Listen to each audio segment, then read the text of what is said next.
Hello to everybody watching this video at home or at school, and welcome to exercise 26E. In this exercise, they're asking us to take parts, as it's a dialogue between Aurelia and Cornelius, read the text aloud, and then translate it. Since it's just me, I'll read out the Latin and then translate it for you guys, rendering the case, number, and gender of appropriate nouns and adjectives, and the person, tense, and number of appropriate verbs that we encounter here in this passage. So why don't we go ahead and get started. Quinta hora est. Well, easy enough. It is the 5th hour. Just noting the time. And that 5th hour is still going to be pretty early in the morning, around 9 o'clock, 9:30. All right, let's go into the next one. Domi tablino Gaius Cornelius strenue laborat solus.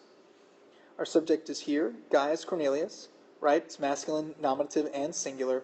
And our verb comes here with laborat, which is present tense, third person, and singular. So what Gaius Cornelius, is doing is working. Furthermore, he's working alone, which is the word solus here, which is also masculine, nominative, and singular. It's an adjective modifying Cornelius. And he's also working hard. Strenue here is an adverb, meaning hard or strenuously. So Gaius Cornelius is working hard, alone, and where is he? He's at home, domi, and he's in his tablino, which is his study. Tablino is from the second declension neuter noun tablinum, tablini, which is neuter gender, and this particular form of it is ablative and singular, operating as the object of the preposition in. Let's clean this up and translate the whole sentence. So, at home, in his study, Gaius Cornelius is working alone hard. Iam e curia rediet et nunc orationem scribit, quam cras apud senatum habebit. Verbs are here. Rediet is perfect tense and third person singular, from redio, redire, which means to return. This particular form of it, since it's perfect tense, we're going to say return. And so we'll translate this independent clause here as he already returned. And then a curia is from the Senate House. The Senate House there in the city of Rome. Let's go on to the next clause. Et nunc oratium scribit, and now, scribit here is present tense, third person singular, and now he is writing a speech. Orationem is accusative and singular, and it's provided there at the bottom. But this is where we get our word oratory, which is the art of public speaking, or an orator, who is a very good public speaker. So he already returned from the Senate House, and now he is writing a speech. The last clause, quam cras apud senatum habebit, is listed as a vocabulary word down at the bottom. Quam and habebit are translated as which he will deliver. And then cras is your adverb, meaning tomorrow. And then apud means before the Senate. And I'll clean all this up here. So, he returned already from the Senate House, and now he is writing a speech. And now you've got this last clause here, quam, which, let's skip over to habebit, which is our verb, which he will deliver. Remember, habebit is future tense and third person singular. Now that we've got some room, we can parse this verb out. You can tell that it's future because of the letters bi, which is the future tense marker in Latin, which he will deliver, and then cras, which is our adverb meaning tomorrow, which he will deliver tomorrow before the Senate. Before the Senate. Apud is a preposition that takes a noun in the accusative case to act as the object of its preposition, which in this case is going to be senatum. Let's go on to the next sentence. Aurelia Januae tablinae appropinquat, et tacite entrat, nam conjugam vexare non volt. Aurelia here is our subject, right? It's the first word in the sentence, and it starts with the letter A, which in Latin is feminine, nominative, and singular. Our verb is here, so this is what Aurelia is doing. Aurelia is approaching. And what is she approaching? Well, apropinquat is a verb that takes the dative case, right? Approaching to the door. You could think about it like that. And the noun in the dative case here is genua. Genua could be genitive or dative. It's definitely feminine and singular. Since the nature of apropinquat is this verb here, takes a noun in the dative case, I'm very confident that genua here is in the dative. And tablinai, remember, is the word for study. And this I ending here is going to be genitive and singular. So literally, she approaches to the door of the study, it's denoting location, and intrat, enters, takite, quietly. Takite here is an adverb meaning quietly. Now let's clean this up and translate this last clause here. Nam conjugam vexare non volt. So nam just means for. Our verb is here, non volt, for she, and I'm using she because it's obviously referring back to Aurelia, does not want. And what does she not want to do?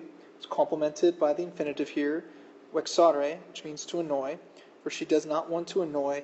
And conjugam is a third declension noun from conjunx, conjugus, and I'm pronouncing the I more as a consonantal J, more as like our English J sound, but it just means wife or husband or spouse, for she does not want to annoy her husband. So Aurelia approaches the door of the tablinum and she enters quietly, for she does not want to annoy her husband. All the verbs here, from apropinquat and intrat and non volt, are all present tense and third person singular. So they're all denoting actions that Aurelia here, our subject, is doing in the present time.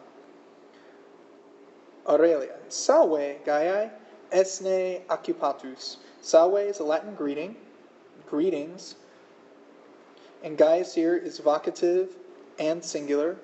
So greetings, Gaius, esne occupatus. Esne here is our verb. It's second person in singular from the irregular verb sum esse. So she's asking, are you, and then occupatus, are you busy?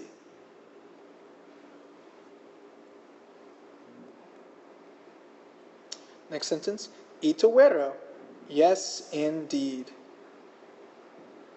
Pollisper tamen colloquium tecum habere possum. Pollisper is a Latin adverb that just means in a short time. So yes, indeed, I'm busy. In a short time, however, and however is just from the Latin word tamen here, which is another adverb. So in a short time, however. Now the word colloquium is a second declension neuter noun that means conversation. This ending could mean that it's either accusative or nominative singular. It's a neuter second declension noun, so this ending appears in a variety, two cases specifically, nominative and accusative. So we just need to translate the rest of the sentence to figure out how this word colloquium is being used. Tecum is a prepositional phrase that means with you, and let's go down here to the end, habere possum. Possum here is from the verb possum, posse, which means to be able to do something. And it's going to be first person and singular and present tense. And since it's first person and singular, this word possum here is going to supply our subject. So in a short time, however, I am able, and then possum is complemented by this infinitive, habere, I am able to have. And now we know how to use, how to translate colloquium here. It's going to be our direct object, right? What he is able to have is a conversation. Tecum, with you. So in a short time, however, I am able to have a conversation with you. We can go into the next sentence. Quid agis uxor? How are you? Quid agas is a Latin pleasantry. How are you? And then uxor means wife. Agas here is from ago agere, which means to do or drive or even debate, but as a Latin idiom, it just means how are you doing? How are you, wife? Agas here, last bit, is second person and singular, so that's why I've used the word you to translate it. The next sentence, Aurelia, solicita de sexto sum conjunx. Sum here is our verb, and it also contains our subject, which is translated as I am. What is Aurelia? Aurelia is worried. I am worried. And then de sexto is a prepositional phrase. De here means about. It can also mean concerning. Either one of those two translations would be all right here. About or concerning. And then sextus here is the object of the preposition de. Sexto is, that O ending there is ablative and singular. And the preposition de takes a noun in the ablative case. And then conjunx here is I am worried about sextus. And then conjunx is husband. I am worried about sextus, husband. Next sentence, de sexto, which is just about sextus or concerning sextus. Cur, which is just why. Quid ille puer molestus iam fecit. Quid is a question word in Latin, just meaning what. Ille puer molestus here is our subject. It's a compound subject, since we've got not one, not two, but three words. And it's translated as that annoying boy, right? Ille is the near demonstrative pronoun from ille la lud. It's masculine, nominative, and singular. You can look at the charts on the preceding pages. And puer and molestus are also both masculine, nominative, and singular. So I know that these three words all go together, modifying our main subject, which is the word puer here, boy. Iam is just the word now in Latin. And then fecit is perfect tense, third person and singular. It's originally from the verb facio facere, feci factum, which means to do or make. This is its perfect tense form. So we're going to translate this word as done or did.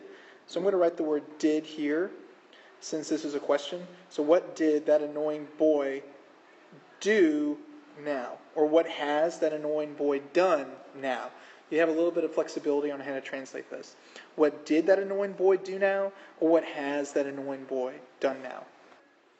Aurelia's response is a little long. Let's go ahead and read the whole thing, and then we'll just take it one sentence at a time. Nihil male fecit sextus solicitas sum quod hic puer numquam antia in urbe tanta adfuit, pueri in urbe sine custode exire non debent. Necessa est igitor et marco et sexto custodiam habere. Let's start off with this first sentence here. Nihil male fecit sextus. Sextus here is our subject.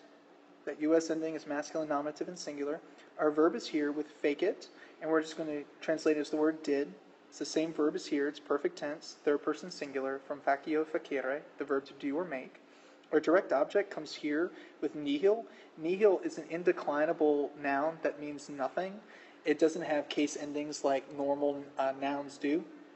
So it can operate really however you need to in a sentence here, and translating it as our direct object makes the most sense. And then we have male here, which is from malus aum, which means bad. It's an adjective. And its case number and gender is masculine, genitive, and it is singular. Since it's in the genitive case, I'm going to translate it as of a bad thing. If you look up malus aum in your dictionary on page 294, you'll see they have a special dictionary entry for nihil male, translated as nothing of a bad thing, or there is nothing wrong, which doesn't fit this context so well. This is an example of a partitive genitive, which is covered in some previous chapters. Basically, the noun in the genitive case, male here, refers to a large whole, i.e. of all the bad things that a boy can do in the city of Rome, And then you've got nihil here, which operates as like a tiny part of that whole, in which case, of all the bad things that Sextus could do in Rome, Sextus has done nothing of them. So the whole sentence is translated, Sextus did nothing of a bad thing. Next, solicitus sum quod hic puer numquam antia en urbe tanta ad fuit. Solicitus sum is translated as I am worried. Sum is the irregular verb to be, and it's first person singular, present tense. So I'm translating as I am, and it also contains our subject here, since it's first person and singular. I am worried, quod, because, and then hic puer. Hic is the near demonstrative pronoun, so I'm going to translate it as this. Puer is the word for boy in Latin, and it is masculine, nominative, and singular. Numquam antia are two adverbs, translated as never before, but I need to skip over them to our verb, ad fuit, to see what exactly this boy is doing. Ad fuit means present. It's a compound verb formed from the preposition ad plus the irregular verb sum esse. So ad sum, translated as to be towards something or to be present. So I'm worried because this boy has never before been present in urbe tanta. In urbe tanta is a prepositional phrase translated as in a city, and then tanta means so great, so great. Urbe is ablative and singular, and so is tanta, and they're both feminine. So tanta is here being used as an adjective modifying urbe, which is the object of the preposition in. So I am worried because this boy has never before been present in a city so great like the city of Rome. Let's go on to the next sentence. Pueri in urbe sine custode exire non debent. Pueri is just boys, and then our verb is here, non debent, ought, not, exire, to go out, and then in urbe, in the city, and then sine custode means without a guard, without a guard. Boys ought not to go out in the city without a guard. Necesse est igitur et Marco et sexto custodem habere. It is necessary, that's necesse est, and then igitur is an adverb meaning therefore. It is necessary, therefore, for, and then when you have two ets like this, et and et, you translate them as both and. So for both Marcus and for Sextus, and then habere, to have a guard, to have a guard. Custodem here is accusative and singular, and is acting as the direct object of the infinitive here, habere. So it is necessary, therefore, for both Marcus and Sextus to have a guard. Next sentence, Titus frater meus custus cum illis ibit. Titus, and then frater meus, translated as my brother, the guard. Custus here, all of these words, Titus, frater, meus, and custus, are masculine, nominative, and singular. If you look at the word custus on page 291, you'll see that this form of it is its masculine, nominative, and singular form. And so these words here are just being used in apposition to describe Titus. So Titus, my brother, the guard, and then the last part of the sentence here, cum illis ibit, will go with them. Will go with them. Titus, my brother, the guard, will go with them. Next, Euclides quoque sextum custodiet. Euclides here is the subject, and quoque is an adverb that means also. So Euclides also, and our verb is here, custodiet, which is future tense, and is third person and singular. I know it's future tense here because of the inclusion of this letter E right here. Custodiet is a fourth conjugation verb. If you were to look it up on page 291, you'll see that its infinitive form is custodire. It has an I right here as its significant vowel. So that means its fourth conjugation.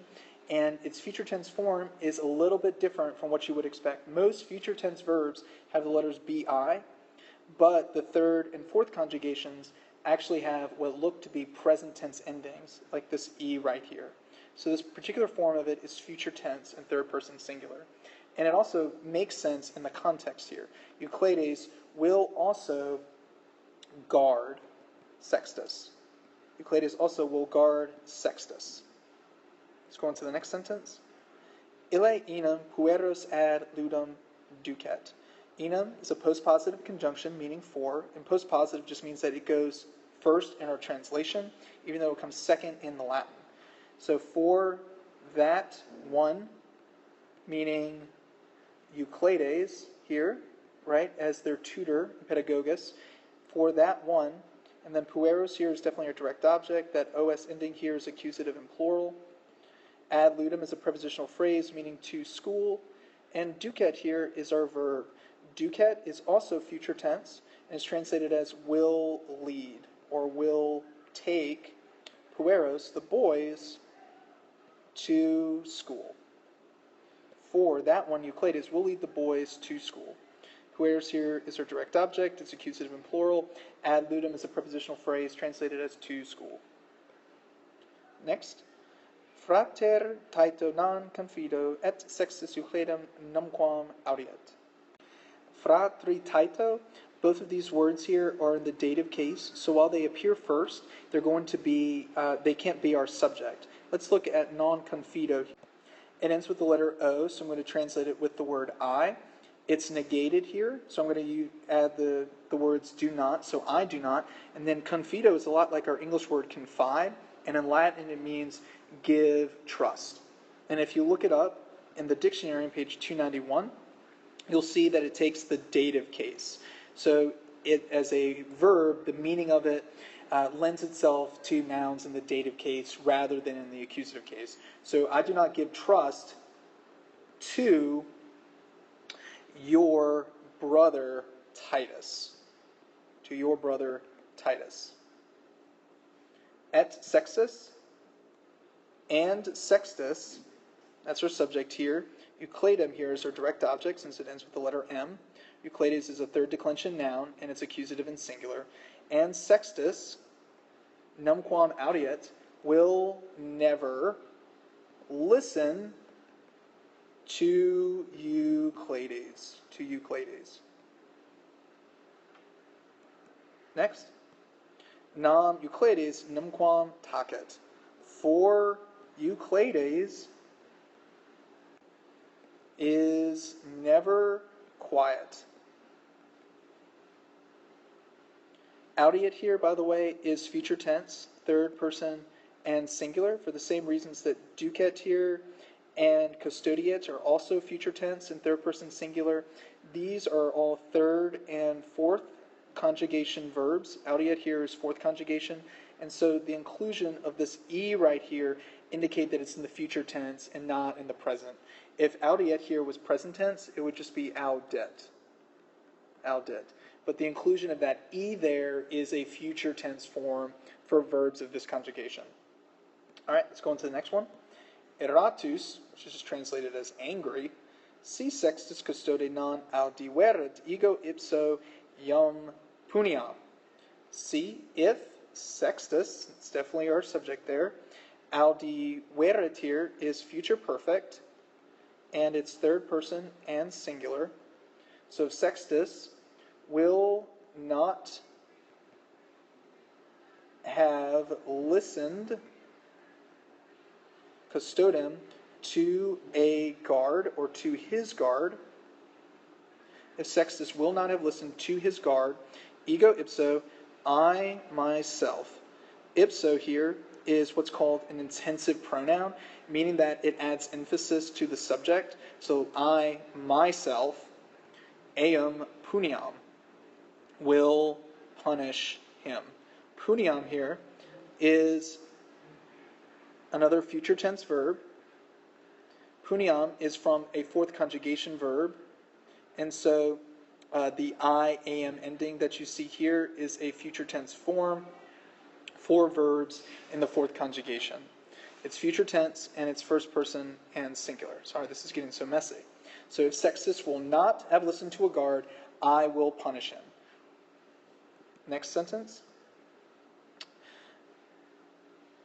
Minime Gaiae. Sextus non est puer scolestus. Minime just means no, and then Gaius is in the vocative, but no Gaius. Sextus is not, non est there is not a wicked boy. Sextus is not a wicked boy. Est ut bene scis puer strenuus. Est is just translated as he is, and then ut bene scis, as you well know. Bene here is an adverb modifying scis, and scis is present tense, second person and singular. As you well know, a strenuous or active boy. He's just high energy. He is, as you well know, a strenuous or active boy. Matrum tamen propter ereptium montes Vesuvius non iam habet sextus. And now we know the reason for Sextus's high energy. Sextus is our subject here, and then you have the words non iam habet, which means no longer. Non iam is translated as no longer has, and their direct object here is matram, a mother. Let's put a comma. And tamen can be translated as nevertheless or however. And then propter is a preposition that should be translated as on account of or because of. And I'm just going to go with on account of. So propter, and then eruptionem, on account of the eruption.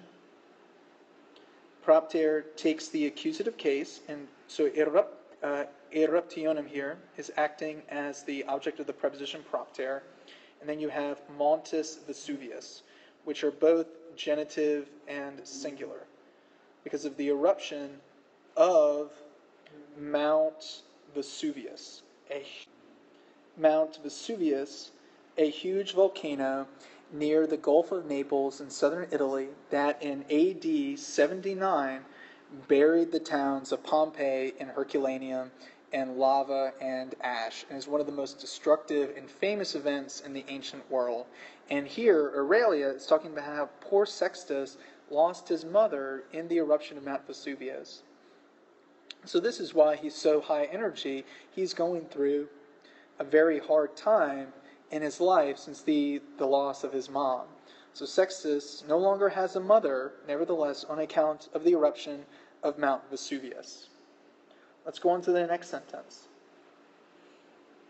Certe iam valde desiderat. Certe is an adverb that means certainly, and I'll just write that word first. Iam here is our direct object. It's accusative and singular, and it's translated as her. It's a personal pronoun. And our verb comes here in desiderat. You can tell by the erat ending there that it's pluperfect, and it's third person and singular. And this particular verb here means long for or misses. Since it's third person singular, I'm going to use the word he to translate it, referring back to Sextus. Certainly, he had, or be a little bit more natural to say, he has missed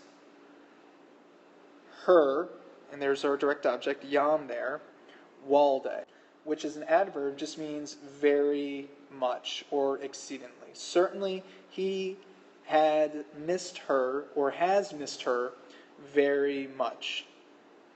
Let's go on to the next sentence here. Debemus sextum diligenter correre. Our verb is here, debemus, and it also contains our subject. It's first person in plural, so we're going to use the word we to translate it, right? This mus ending here is third person in plural. So we ought, and then this word debemus here is just begging to be completed by an complemented by an infinitive. We got that here with curare. We ought to take care, and then our direct object is sextus, right? That ending is accusative and singular. So we ought to take care of Sextus, and then diligenter there is an adverb meaning carefully. We ought to take care of Sextus carefully, or very much so. Only a few more lines left. Cornelius says, ituero, yes, indeed, esto, all right. Ubi non incuria sum, ego ipse pueros custodiam. Ubi, just translated as when, and then you've got non and sum, so it's when I am not, and then you've got a prepositional phrase, in curia, when I am not in the Senate house, ego ipso pueros custodiam. I will guard, right? You've got ego here, which is just the word I in English, custodiam, which is future tense, first person and singular. I will guard the boys, and then we've got this word ipse here, which is myself. Remember, ipse is an intensive pronoun, which means that it calls attention to the subject. So, ego ipse, I, myself, will guard the boys, or will take the boys. Guard in the sense means like taking them as like a chaperone around the city of Rome. So yes, indeed, all right. When I am not in the Senate house, I will escort or guard the boys myself. Next sentence. Aliter aut patrus Titus aut Euclides verbosus eius corrabit. Aliter is an adverb meaning otherwise. Otherwise, and then you've got the two conjunctions, out and out, and when they're used together, it should be translated as either or. So, otherwise, either Titus, out Euclides, and verbosus here just means wordy, and it's modifying Euclides, right? Euclides is talkative, or else wordy or talkative Euclides. Corrabit will take care. Corrabit here is future tense, third person and singular, but it's definitely future since we've got the letters bi there, which are the future tense markers. Will take care of them. Eos here is a personal pronoun that is accusative and plural, so that's acting as our direct object. Next, gratias tibi ago conjuncsit. So gratias tibi ago, I give thanks. This is just a Latin idiom. This is how you say thank you in Latin. I give thanks to you. And this is tibi. Tibi is a personal pronoun meaning to you. It's dative and singular. It has its own chart that you'll need to memorize. I give thanks to you, spouse or husband.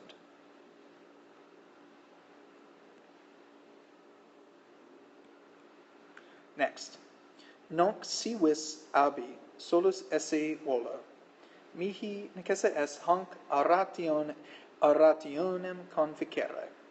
Nunc is just the Latin adverb now, and then civis, translated as if you wish, or please. Abi. Abi is another compound verb that comes from the preposition ab, which means away, or away from, plus the irregular verb io, ire, which means to go. So the word here, or at least where abi comes from, is from abeo, which means to go away. However, if you look at it, it just says abi. That looks like an imperative, doesn't it? If we were to take the infinitive form of this word, abere, and we were to remove the letters re, right, just get rid of them, and then that leaves us with the word abi, which would be a command, whereby Cornelius is not being super nice right now, but he's telling his wife to leave him alone so that he can work on his speech, his orationem. So now, if you please, go away. Now, if you please, or if you want, go away. Solus esse volo. Volo here contains our subject and our verb. I want, and then esse is the regular verb to be. I want to be, and then here's our predicate adjective. I want to be alone. Next. Mihi necessa est. It is necessary. And then mihi is another personal pronoun, and it's dative and singular, translated as for me. And then what is it necessary for Cornelius to do? It's necessary for him to finish, for me to finish hanc orationem, this speech, this oration. Notice that hanc here is a demonstrative adjective modifying orationem. So its particular case number and gender is feminine, accusative, and singular. Orationem is a feminine noun, and this em ending also renders it accusative and singular. So remember that a demonstrative adjective, it plays by all the same rules as regular adjectives in Latin, and that they have to agree in case number and gender with the nouns that they modify. So that's why we translate it as this speech. It is necessary for me to finish this speech. And that does it for exercise 26E. Nice work.